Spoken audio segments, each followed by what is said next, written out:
Non-stop Vikings talk. It's Purple Daily on Score North and ScoreNorth.com. Purple Daily, presented by Surly Brewing Company.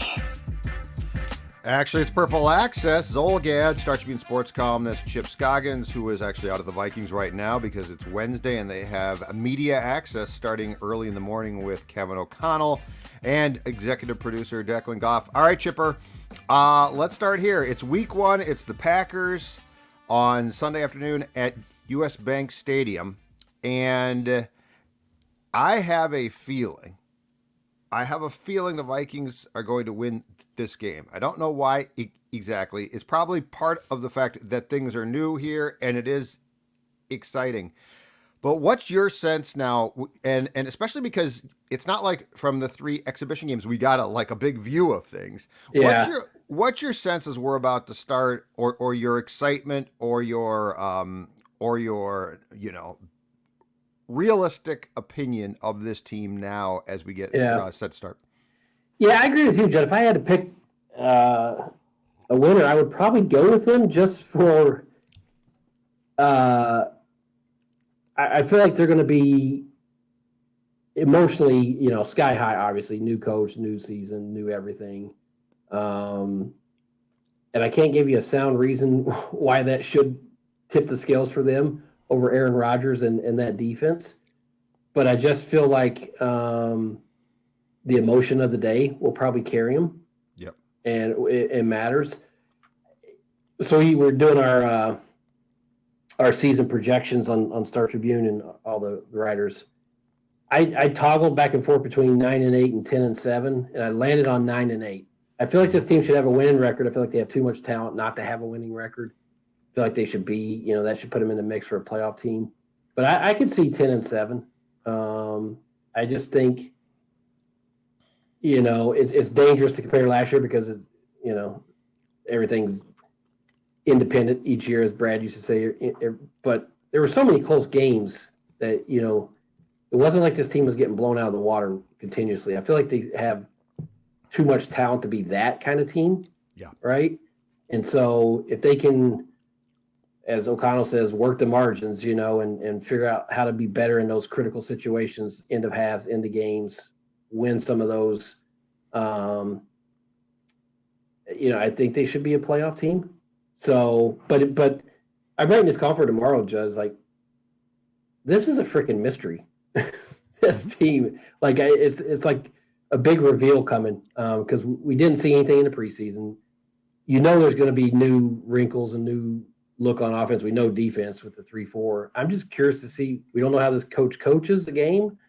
I'm just curious to see how it all looks. This is one of the most excited I've been just from a curiosity standpoint. Yeah. For a Viking season because of exactly that. Like, there's just so many things about this team. And here's the one thing they've done that I find super intriguing, though.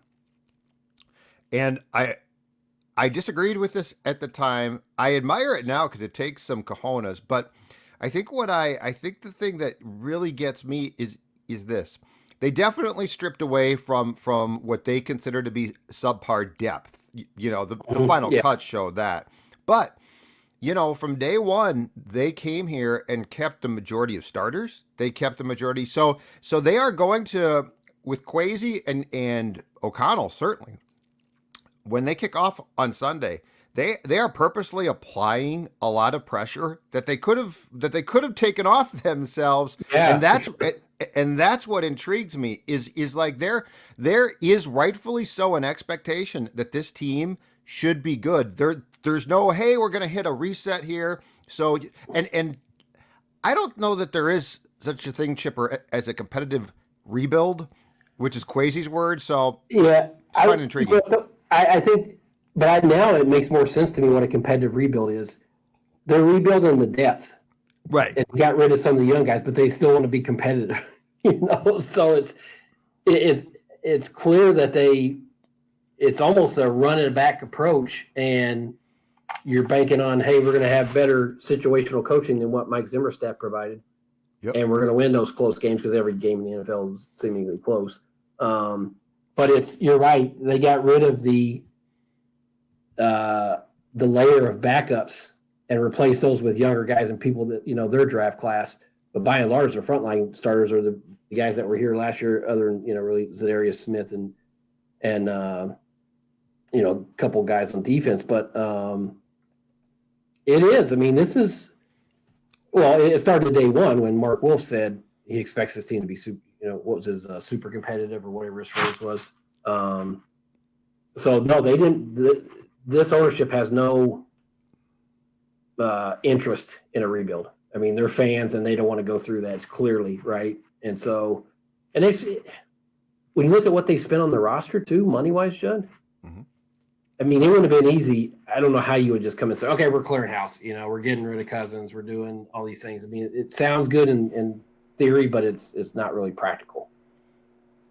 Well, yeah, I think they could. Well, if the day that they had hired Kwesi, they had agreed to reset things and possibly move Kirk, that's possible. Yeah. But I think between the Wills, they said no. And so, yeah, this is a grand experiment because this is definitely an experiment where you perceive your team as, and I do think that this is partially unfair, but you do say it was all Mike's fault, and with Mike gone, it's going to change things, which, hey, look, Mike takes blame. Mike got what Mike deserved as far as a coach goes. I don't think that you can put it all on Mike, though. It's also players as well.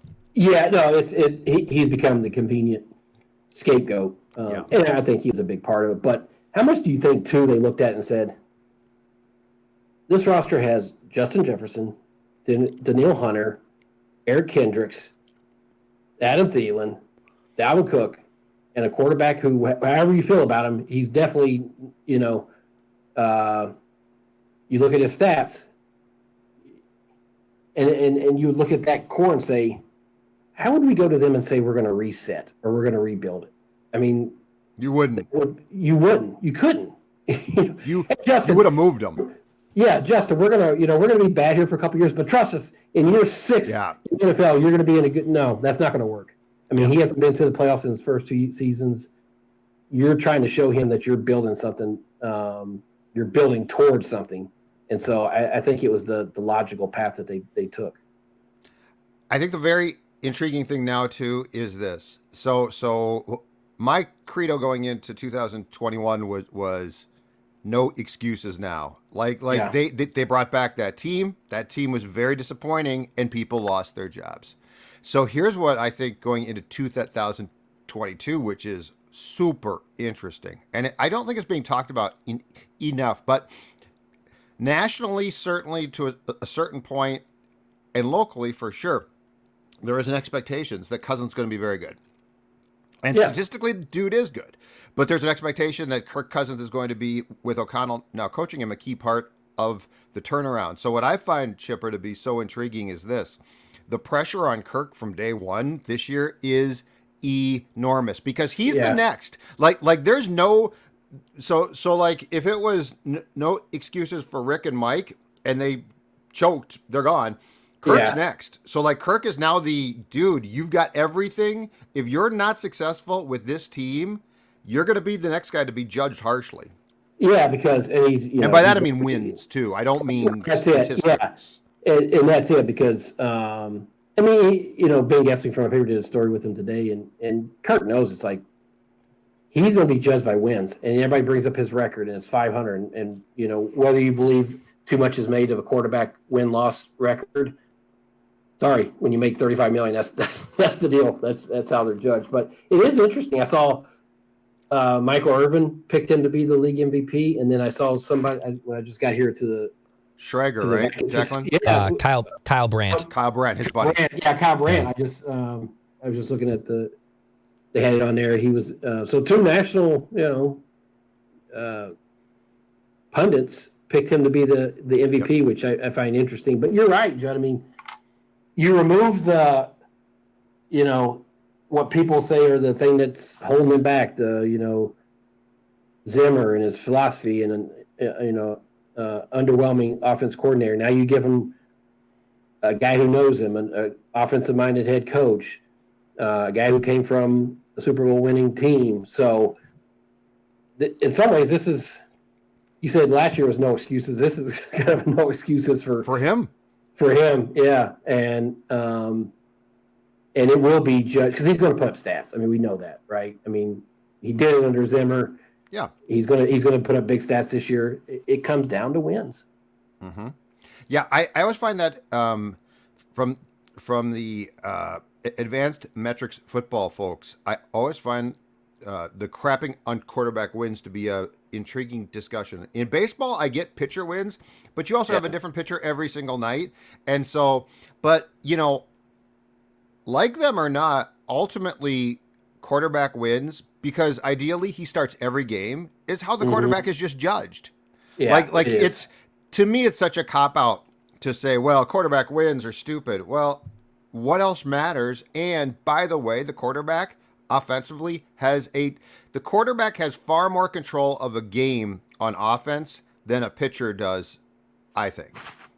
Yeah, and the one comeback in Cousins' defense last year was the defense was so awful that how does he compensate for that? Yeah. But I'm thinking 18, Chipper. 2018 is the one that always sticks out to me because the defense was still good. You needed to win the division and make a playoff run, and you didn't make the playoffs. Yeah. Last year, I am willing to chalk up as a mess, as a complete mess. But the last 2 years were bad. They basically had fallen apart. But I agree. Like this, yes, everything's new, and so that's going to provide. If things go wrong, you know what the response is going to be. Well, it's a new coach, new system. How you expect it, but you have the same core players around you, and that offense has to be better. I mean, it just does, and I think a lot of that starts with play calling. I keep going back that I look at this offense and think that they didn't finish in top 10 in scoring the last couple of years. Is when Justin Jefferson is putting up historic numbers. It's unacceptable. I don't see how that you can say that was good enough. Where Zimmer always said, we had a good offense. Well, not really. I mean, you had okay offense, but it wasn't top 10. It's hard to say a top, So, it's and the other thing is, Judd, I mean, clock's ticking here for Cousins. I mean, it's not like he's going to be here another 5 years. Right. And I think he knows however long he stays here is depending on how many games his team wins. Now, if they get on a deep playoff run, then maybe you keep extending them. Otherwise, they are going to turn the page at some point if you're just continue to be a fringe playoff team. Chipper, how much do you think he can also make adjustments to? Because I do think that the offense is going to be ideally suited for him. O'Connell is as we've seen, bending over backwards to create here a Cousins friendly atmosphere. But when it comes to making the throws that O'Connell wants him to make, what's your expectation of the reality of what O'Connell wants versus the theory of what he's talked about wanting? Physically, yes. Mentality to be determined. I mean, I think he can make all the throws. I think he has, his physical skills and his arm, I think are, tremendous. It's just, can O'Connell push the buttons that gets him to move a little bit away from the risk-averse nature that he has? Not saying he's going to go out there and be Stafford and make throws where you're like, oh my gosh, that was reckless. I don't think he's ever going to get to that point. But maybe a little bit more in between, and more willing to take chances and live with mistakes, and know that the payoff is sometimes worth it. So that part, I don't know, Judd. I mean, I just think you sort of who your personality is, who you are. We'll see. I don't know. I mean, what do you think? I think ultimately it's going to be difficult. Here's the X factor that I think is going to be incredibly interesting to watch. So the relationship, in my opinion, and they're obviously good friends, between Thielen and Cousins, and the dynamic there has been intriguing. And certainly there have been times where Thielen gets frustrated and definitely confronts Kirk. What's going to be so intriguing to me, though, in this season is Justin Jefferson. Third year. I think he's done holding his tongue, if that's what he did at times. I do think he's sincerely a good guy. Like he comes off as a good guy. But, I mean, he is now entering superstar range. He saw Jamar Chase go to a Super Bowl, his friend, who now there's some perception, right or wrong, nationally, that Jamar Chase might be better than Jefferson. I think Jefferson becomes the most important guy when the offense comes off the field to go to Kirk and say, you need to throw that ball in very forceful terms, which I don't think he's going to be shy about doing this season. Yeah, and was it last year or his first year where the microphones caught him in the back of the end zone? First year. Yeah, 20, because it was empty. The stadium was empty. That's right. Yeah, it's like you got to throw that ball up, or whatever he said. I can't remember what he said. Throw the flag route. He's yeah, and he's probably comfortable enough now that he will do that, and I assume comfortable enough in their relationship that he'll say, because Jefferson's such a. I don't. If it happens, I'm sure TV cameras will catch it and it'll be made into a big deal. But I think it's more the competitive nature of Jefferson saying, "Hey, I can beat this guy." Throw the ball here. I mean, it wouldn't be a quarterback if your receivers aren't kind of screaming at you on the sideline, right? I mean, but in a constructive way, in a way that's not going to be counterproductive, right? Oh yeah. I'm not saying like a brawl.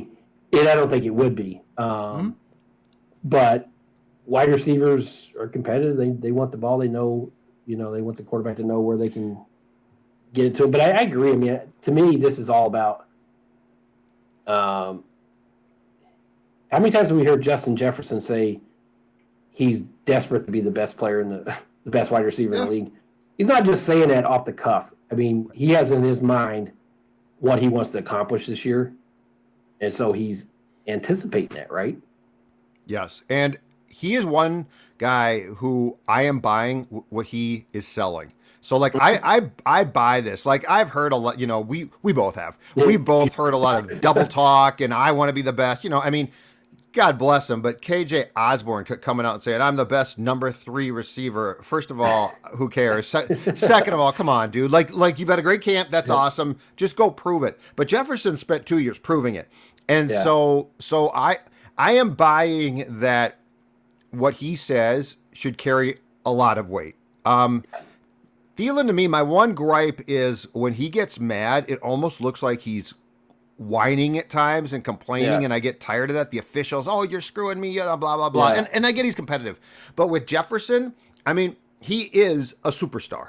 And I think Chip, when you cross that what's the word I'm looking for? Threshold here. Like when you cross that line from, oh, you're a really good, potential star player to a superstar, what you say, if it's said in the right way, carries a ton of weight. Yeah. Well, it does. Yeah. And I know they've gone away to really elevate Cousins, and this is his team, and empower him. It feels like this whole camp has been about empowering, or since O'Connell took over spring and summer and fall. But it's been Kirkfest.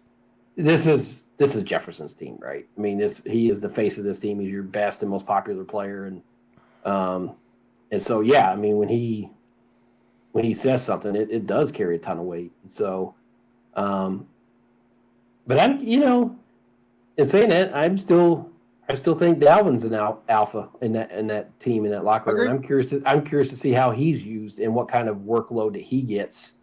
That's why I'm just curious to see how this. It used to be so much run Dalvin pass, and then I'm curious to see how they marry, Dalvin in this passing game. Yeah, and Cook to me definitely carries weight. Thielen does too. I just think what you said is right. I think this is Jefferson's team. And look, I mean, to be very, very clear here, and this is saying a lot, Justin Jefferson is the best receiver this team has had since Moss. And I don't think it's particularly close. Like, I don't think there's this guy was really good too. I mean, Percy was fun, but he had problems. He was not on the field all the time. Justin Jefferson is flat out a superstar. And And I don't think that you can look at him and say, well, he's got to show more. I mean, in 2 years with more. some questionable defenses, like I'm cool with him there. So he has more receiving yards than any receiver I in the know, history through 2 years. Yeah, I know, but he wants to show more. I know he does. But I mean, I think that's awesome and good for him. I'm good with what I've seen to say, okay, dude, you are superior. When I mention personally, at least for me, Chipper, when I mention Moss and like Jefferson, that's about as high a praise as you could possibly go. Yeah, because you're talking about one of the greatest ever who who totally changed the game. So it's going to be fun. I mean, I'm curious to see this offense. I'm curious to see how this defense looks. I still have questions about their cornerback rotation. Yeah, I agree with that. I know Dantzler, I think, played probably better than perception last year because of the way Zimmer, treated him early. But is he, ready to be that guy? And do you have the depth there? And I mean, to me, it's Bradbury and the cornerback rotation is 1 and 1A on top of concerns, I would say.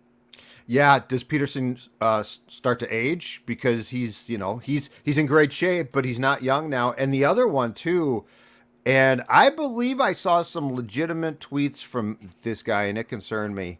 Shandon Sullivan, who is the former Packer, who is now going to be the nickel corner. Shandon Sullivan, I think it was with Arif Hassan of The Athletic. He saw some stuff he didn't like and responded, and I'm almost positive it was him. And that's the Bashad Breeland thing. It always concerns me when a player who's at a position where you can definitely be criticized lashes back, because it's like, okay, that to me often insecurity, nothing more. Yeah, you're wearing out the wrong thing, and yeah, exactly. Didn't work out well for Breeland. I don't know anything about Sullivan. I assume he had an okay camp. We'll get more answers from that. But I do like I like what they have front seven. I mean, I think that getting that solidified, getting Daniil back, getting Smith in. I think they're good there. I don't know if bounce back is the right word for Harrison, but I don't think he had a Harrison Smith type season last year. I mean, nobody on defense had a right. Kendrick I think getting better players on the field and him feeling more comfortable with who they have there and not trying to cover up for guys. I think you're going to see more of the Harrison that we're familiar with. Mm-hmm. Is Bynum, the guy? Is it seen before long? I just think there's real questions in that secondary.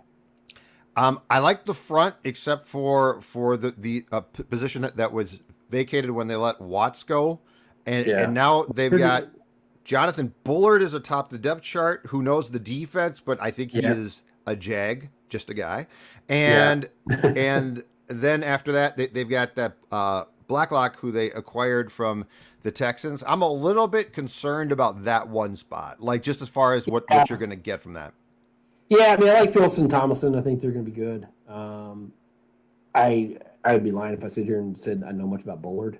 I know I know nothing around. I don't know. So, I mean, obviously they like the fact that he has familiarity with the system and the scheme. So that has to mount for something. But I think having Kendricks and Hicks, inside, I think two veterans there. That Kendricks, we saw, it still makes great plays. I mean, you saw some in camp where a couple of interceptions he made. I still think he's at the top of his game. So I mean, we talked so much about I think this defense is going to make a big jump. I mean, they were so bad last year; they couldn't stop the run. They couldn't stop anything. Right.